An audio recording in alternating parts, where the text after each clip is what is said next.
Hey friends, Kristin here. I wanted to pop on today for a really casual episode, just sort of a coffee chat between you and me, sharing with you the answer to a question that I get asked all the time when it comes to how we make our healthy life happen. And when I say healthy, I mean living a balanced life, eating the foods that make us feel good, that support our health and help us to thrive in our lives. I don't believe in one definition of healthy. I believe healthy is what makes you feel and live healthy. But for us, there are a few things that we do to make this happen in our busy lives. And I get asked all the time the specifics of what I do to live a healthy, balanced life. So I thought today I would just chat with you and share with you the things that I do, the routines and rituals that I do every week and every day to create a healthier, happier life. So I have zero script whatsoever to this. I'm literally just going to hang out with you and chat. So bear with me if I have to stop and think for a second, or if this is a little bit haphazard. Hopefully it's not. But I'm just sharing with you my heart and the things that work for me. So let's say that our weeks start on Sunday. Now, my husband and I are both entrepreneurs. We both own our own business, him with a business partner and myself, just me, myself, and I. And we do very different things, but our schedules are generally very full. So my husband owns a management company for sailboats, and he's also a professional racing sailor. So he splits his time between doing things like outfitting sails on sailboats, and he also, tests out the sails. He will also sail, and he'll go away for weeks on end to sail professionally. He is all over the place all the time. And I work mostly from home. We also have two little nuggets, aka our 6.5-year-old and almost 7-year-old, and our 2.5, almost 3-year-old, who I homeschool. So I homeschool my oldest daughter, Sage. She is in first grade. And my youngest daughter goes to daycare twice a week for just a few hours, and the rest of the time she's at home with us. So we do have a little bit of help. My mom helps out watching the kids when we need it. We are so thankful to have her close by. And I will also use her office sometimes to record the podcast when the kids are at home and I need to record a podcast episode or two, either by myself or with guests. So very thankful to have family nearby, and I don't want to act like we don't have help in what we do, because if we didn't, then we would not be able to do all the things.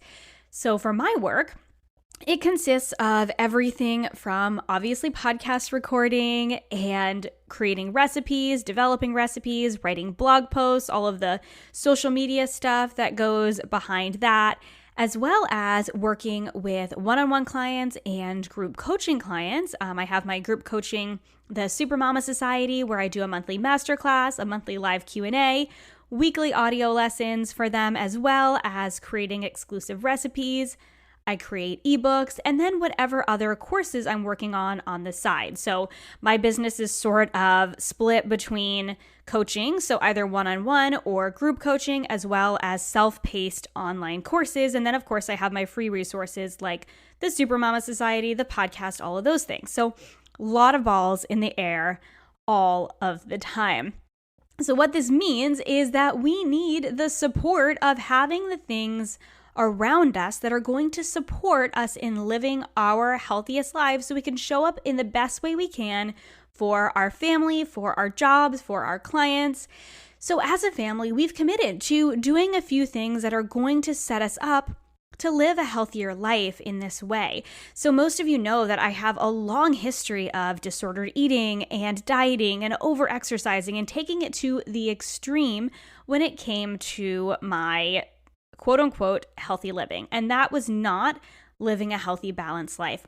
So I spent many years learning about intuitive eating and becoming a balanced eater and balanced in my fitness, and really finding this space where the things I do support me in living my life, but they are not my entire life.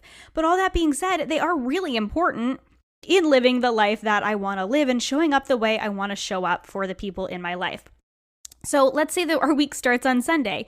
Because of the nature of our jobs, we don't really have a 5-day week. And I talked to Lori Beth Aldridge in episode 114 all about having kind of a 7-day week and living a 7-day week life and not just living for the weekends. And we certainly live that out in our lives. And it's something really just talking to her in the late spring really convicted me that I was definitely living like that a lot of the time, despite the fact that I still did some work on the weekends and I still took days off during the week because I love the flexibility of owning my own business and being an entrepreneur. And I know my husband does too. And it's definitely been an adjustment, figuring out how everything is going to work, kind of in our lives as he stepped into that role and as my business has grown.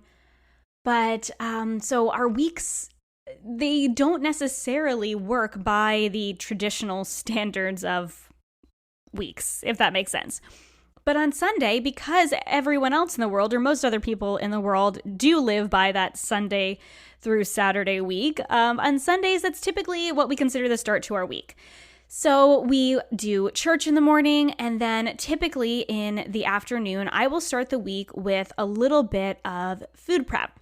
Now, I'm starting on Sunday because I wanted to start sort of at the beginning of the week where it would make sense to you, but I do want to backtrack just a little bit here. On Friday mornings is when I do my meal planning. So by the time Friday rolls around, we've eaten pretty much all of the food in our house other than some stuff in the pantry and, and stuff in the freezer. And so I have a pretty good idea of what we have to use the week following for food. So typically what I'll do is on Friday morning, I'll sit down with my cup of coffee. Friday nights, by the way, are also date night, so we don't have to worry about food that night. So we usually go out to eat or get takeout or something like that. That's kind of our special night, and the kids go to my mom's. So all that being said, Friday mornings, I go and I check out the fridge, the freezer, and the pantry, and I see what we still have. I write down a list of the things that we can use as starters for meals or as sides for meals, and I create my meal plan for the week. Do the holidays bring up more anxiety than they do holly jolly? Do you feel a little more like the Grinch than Santa Claus when it comes to thinking about holiday parties and how you're going to survive them and all the food? Or maybe you feel a lot more like Santa Claus and you're worried you're going to go for the cookies at every house again this year and end up on January 1st diving headfirst into a cookie cleanse. Back to the on-again, off-again cycle once more. Here's the deal, mama. There are a lot of so-called experts out there who will give you bad advice around controlling yourself around food around the holidays. I know because I used to be one of them. But what I know now is the more we try and control, the more out of control we become. So how do you survive the holidays, feeling good, making choices that actually serve you, eating just enough cookies to feel good, and singing like Cindy Lou Who on Christmas morning? Join me for my free Healthy Balanced Holiday email series, a free video series and workbook that will teach you step by step how to worry less about food and enjoy the season more. Click the link in the show notes to join for free and have a hollier, jollier, less stressed, and less obsessed holiday. Head to healthybalancedmama.com/HBH. That's healthybalancedmama.com/HBH to join for free. I use my 4-3-2-1 meal planning method, which I outlined in episode 110. You can hear more about it in my Healthy Mama Meal Prep course if that's something that interests you. So I use that. I typically plan out about 5 days worth of meals. Sometimes it's mix and match meals just based on the things that I prep, and sometimes it's actual recipes depending on how full our weeks are. On the evenings that I have clients late, or I have group coaching, or my husband is out late, well, then we need a little bit more support when it comes to food prep. So I plan accordingly. So I plan our meals for the week, and I also make some notes as to what I want to prep in order to make those meals happen for the next week. On Saturday, I go grocery shopping and I get our groceries, and I oftentimes share those over on Instagram. So if you want to see more of my grocery hauls, you can just head to @HealthyMamaChris on Instagram and you can see my grocery hauls. I do grocery hauls at Aldi most often, but I also love Trader Joe's. Sometimes I'll do Whole Foods as well. So that is kind of our weekly routine. And then so back to Sunday. Sundays, I do some food prep in the afternoon. Now, I do not love my entire Sunday being taken up by food prep, but it is important to make sure that we have the foods on hand that are going to help us thrive if we have a little bit done ahead of time. So some of the things I typically do on a Sunday afternoon, I always make some sort of homemade nut milk. So I will soak that ahead of time, make some homemade nut milk. Oftentimes, I will also get a dough ready for homemade sourdough bread. I love making homemade sourdough bread. And aside from those two things, which are kind of my musts each and every week, I'll also make something for breakfast that week. Now, we always give the kids an option. They get 2 options in the morning for what they want to eat for breakfast. And my husband and I pick and choose.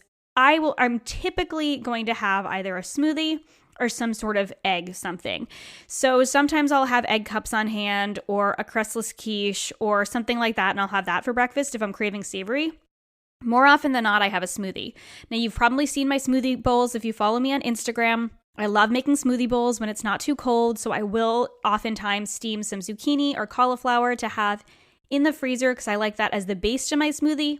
And then from there, I add some frozen fruit, some protein powder, some nut butter, obviously a little bit of my homemade almond milk, and sometimes some greens in there as well. And that's kind of my morning smoothie bowl.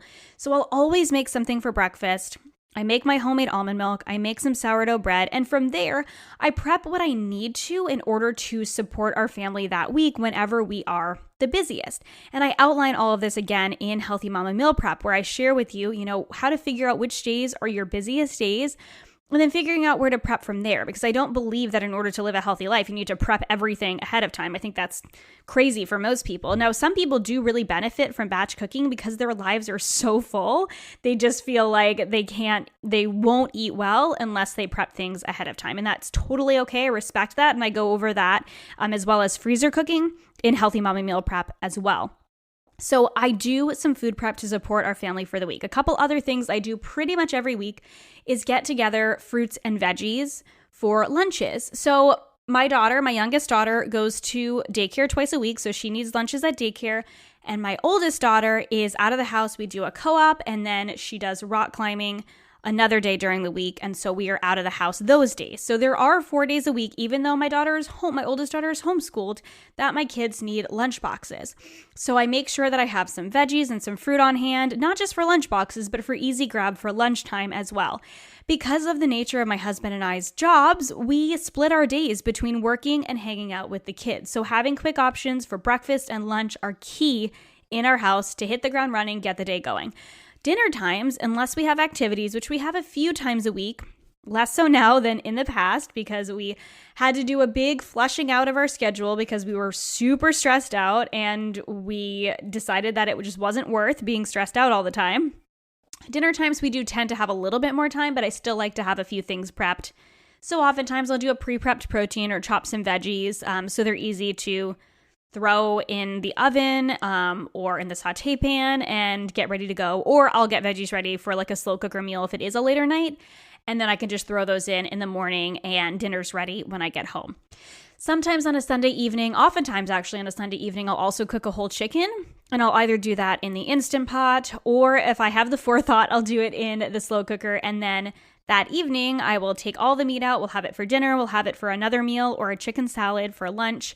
And I will go ahead and make it into broth. So I add carrot, celery, onion, garlic, sometimes herbs if I have them on hand, and any sort of veggie scraps I have left in my freezer. I keep a stasher bag, which is just a silicone kind of Ziploc style bag in the freezer where I can put any leftover veggie scraps when I'm prepping veggies in there. It adds a ton of flavor and some extra nutrition, and it's a great way to reduce food waste if you don't have compost.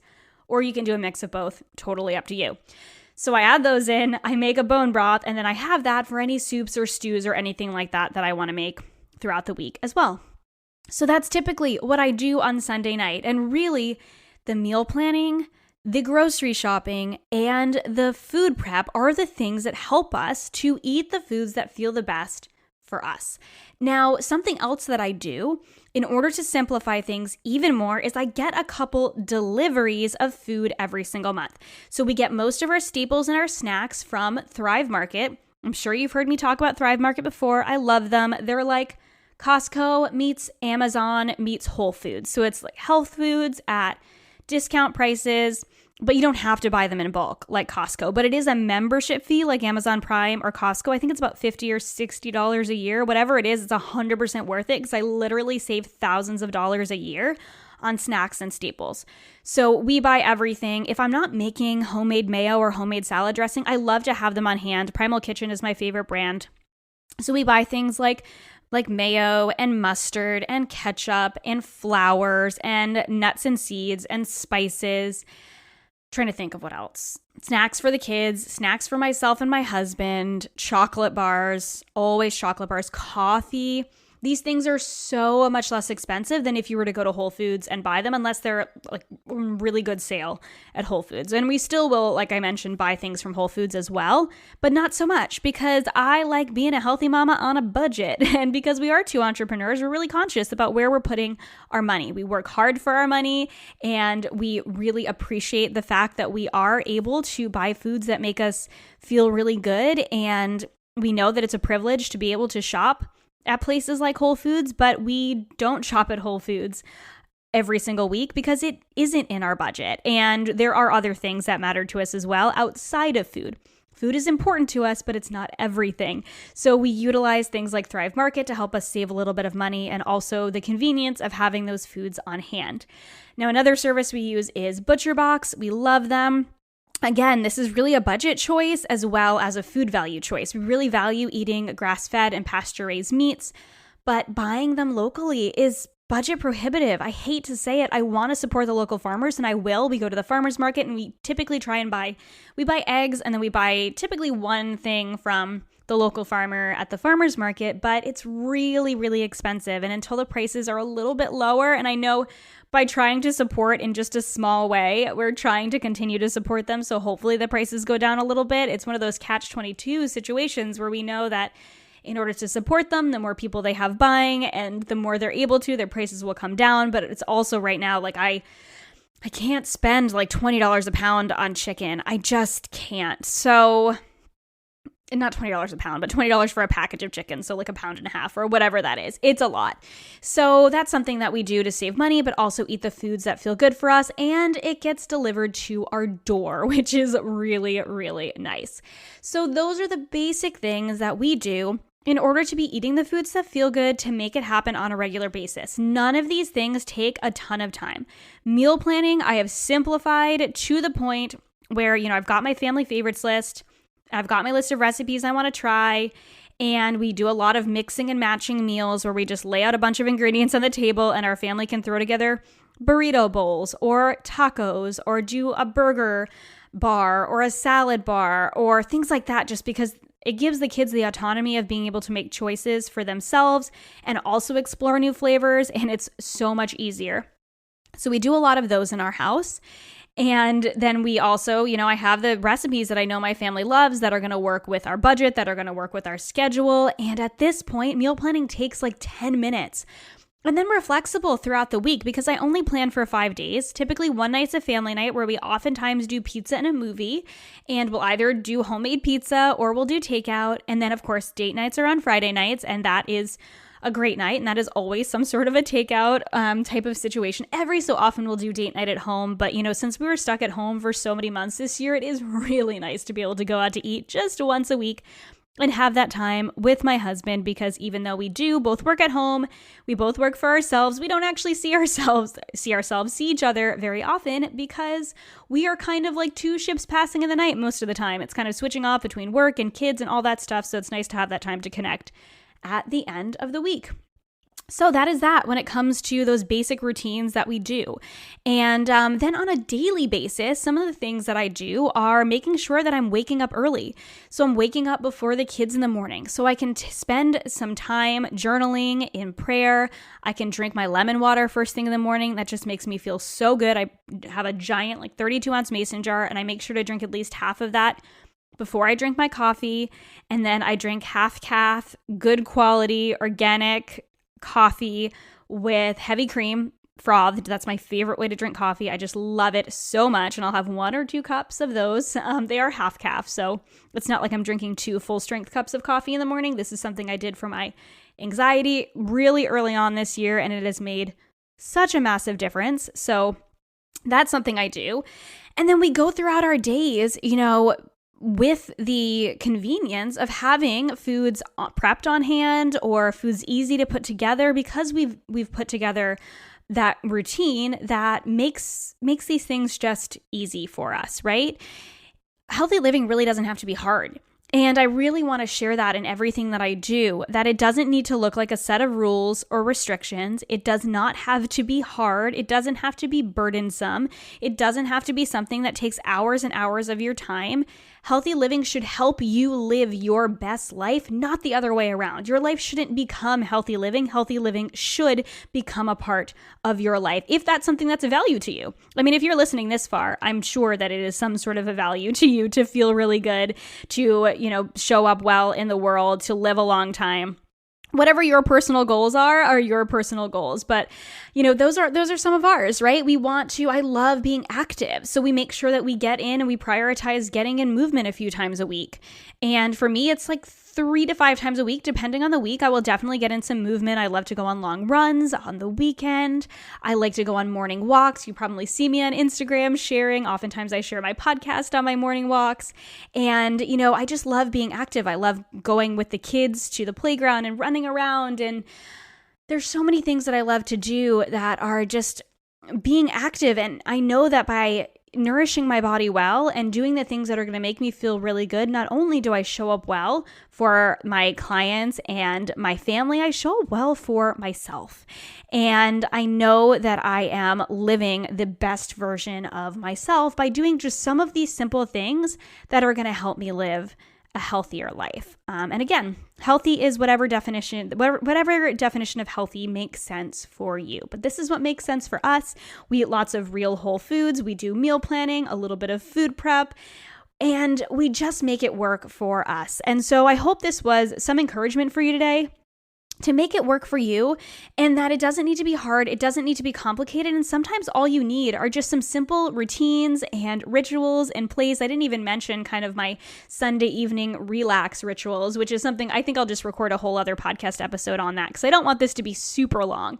But I did just want to share those things with you, because I think it can be powerful to hear someone else's routine, to hear how someone else does it, and just to have that encouragement that you can make it work for you and your life as well. So I think I'm going to end there with this today. I will definitely do another episode on kind of my self-care routines if you're interested in that, and share with you a little bit more, because that is also certainly a part of living a healthy life for myself and my husband as well. Okay, friends, until next episode, have a beautiful week.